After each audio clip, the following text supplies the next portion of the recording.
Hi. It's Carol and Casey and the three dogs. It is Thursday. Yes. And it has rained all day.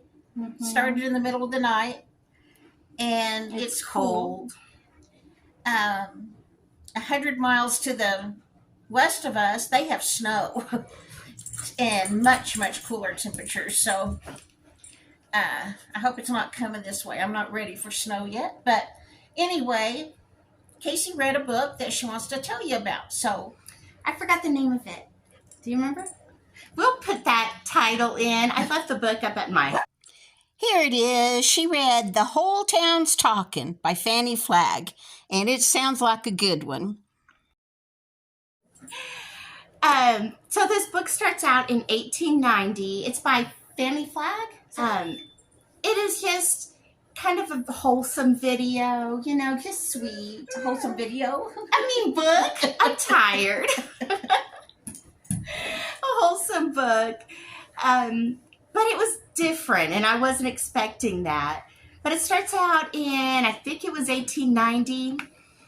It's this man who is Swedish, and he came to America, and him and these other Swedish families. I don't know why Andy's barking at me. Andy, come here. They started a town in Missouri, and then a farming town, and they were doing good, and then he wanted to get married. By this time, he's 37. I guess this is 10 years later. Now he's finally ready to settle down, and there are no single women there. There's just single men and families. So he tries to find a wife. Finally, he gets a mail order bride, and it's a girl that came to America from Sweden, and she moves down there, and they get married, and they're very happy, and it's very sweet. And this town wants to build their cemetery so the founders can have the first plot.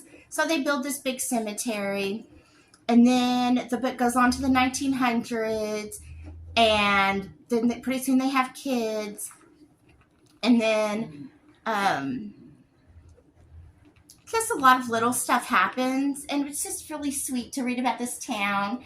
It doesn't talk about exactly how hard it is. It makes me want to start a farm. But eventually somebody dies, and they're placed in the cemetery.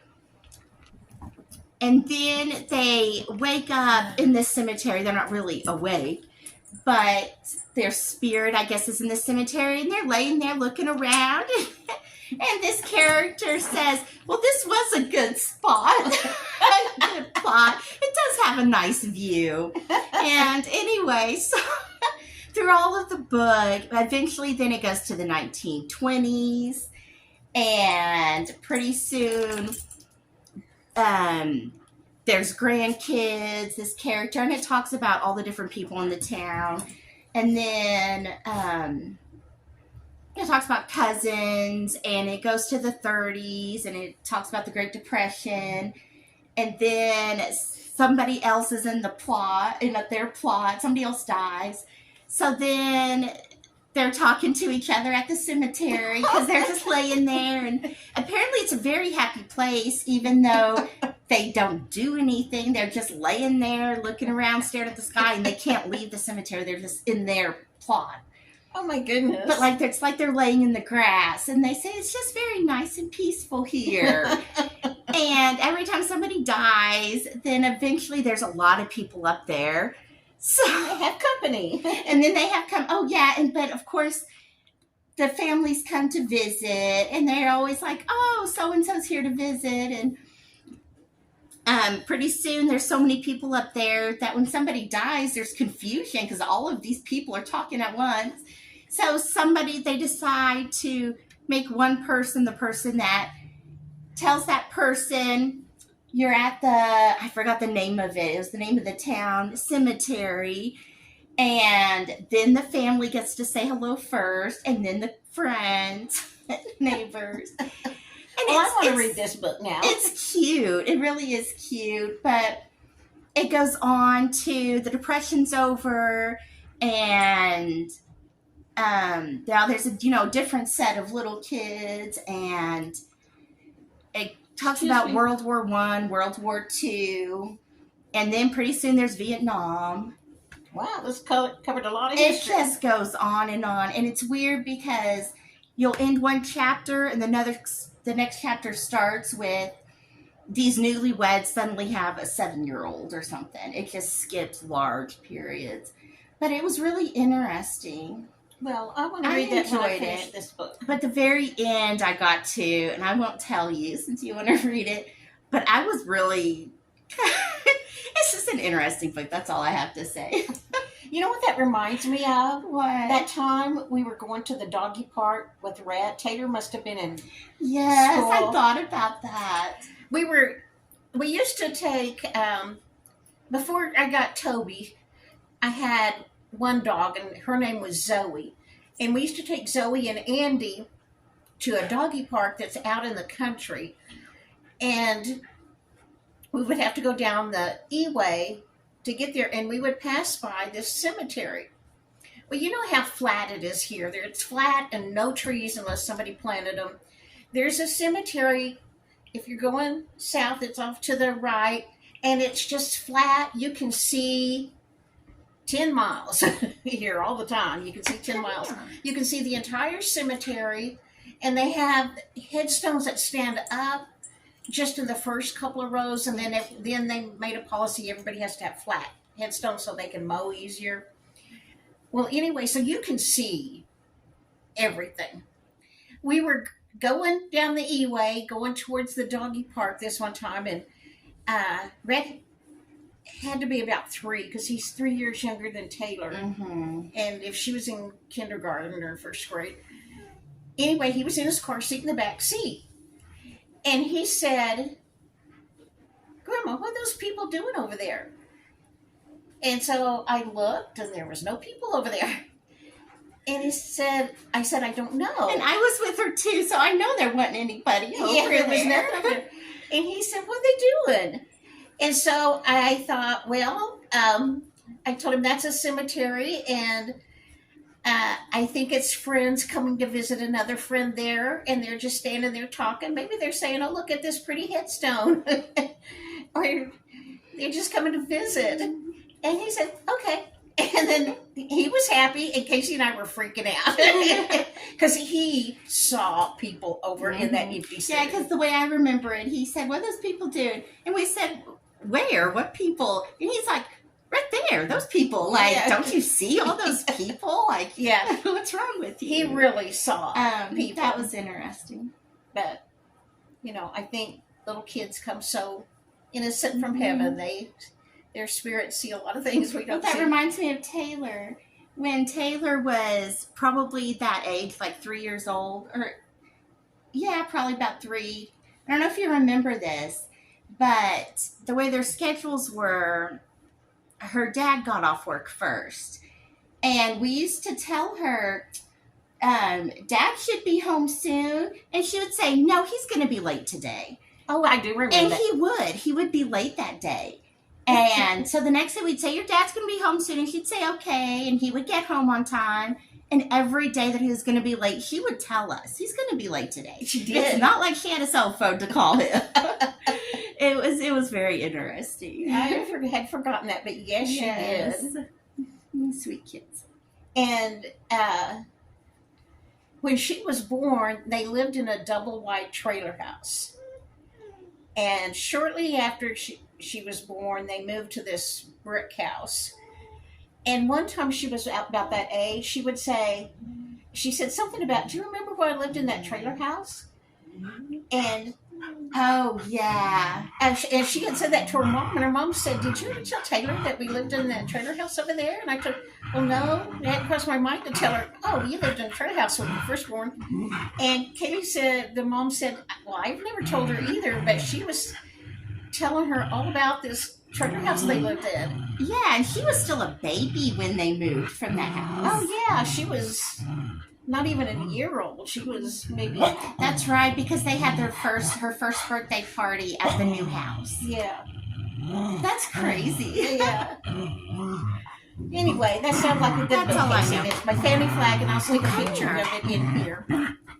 The dogs are stir crazy because it's been raining and we haven't, We gone haven't been on able a to decent do our walk. good walks.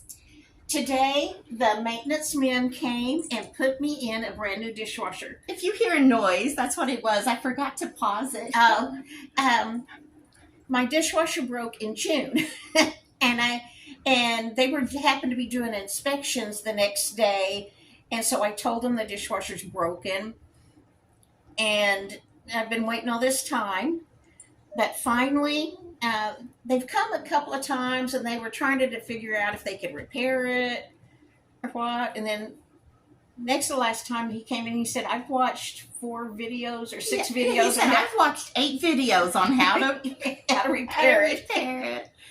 And then they finally gave up and they just said, we're just going to get you a new dishwasher. And it is so pretty. It's the nicest dishwasher I have ever had. It's stainless steel on the outside. So I was just now looking on Pinterest about how to make a homemade cleaner to make it, clean it so you don't see all the fingerprints on it. So I'll show you that recipe. I'm going to try it and see if it, they've got their fingerprints all over it. So we'll try cleaning it up and see what you think. Oh, there's Molly Poodle. Hi, Molly. And Good Casey, girl. you tell them what you did this morning.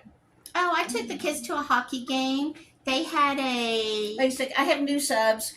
When she says kids, she means Rhett and Taylor, which are my grandkids and her niece and nephew. And Rhett just turned 11, and Taylor will be 14 in a couple of weeks. Yeah. And they're homeschool kids, and okay. And this hockey game, it's on a Thursday morning, and so What is our hockey team's name? the Amarillo Bulls. Amarillo Bulls? Yeah, they're bulls. But their mascot, I have to tell you about the mascot real quick. It's a beagle.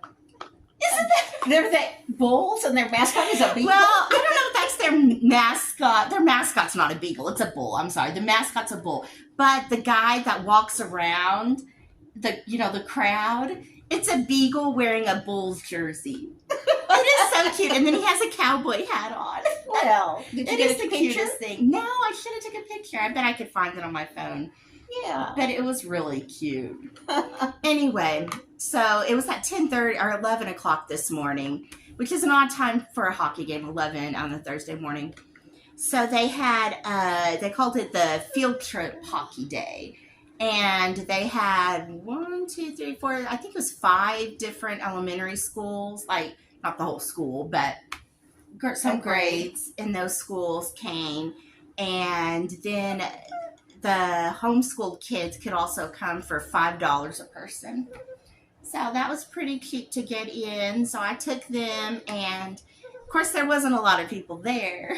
We were 1, 2, 3 rows up is all. Oh, we were 4 rows up. But still, that was good seats. And they had all the kids on the sides. Yeah, there was nobody behind us. There was a few people in front of us, and we had the whole road to ourselves, so that was nice. And so we had a good time. It was fun. It lasted forever. Yeah, we We've didn't never- get home. Well, we got out of there a little after 1. We've never been to a hockey game before. And Casey looked it up and said they play for an hour. Is that right? They play for an hour, but it didn't count in that the game didn't actually start till 11. I wanted to get there early, and it said you can get your seat at 10:30. So I was worried we'd have to stand in line. We reserved our tickets online, but I was afraid we'd have to stand in line to be able to pick them up, and we didn't. So we got there. We sat down right at 10:30 Oh my when goodness. we got there. So we sat there, but they came out and they, warm up, and so we got to watch that.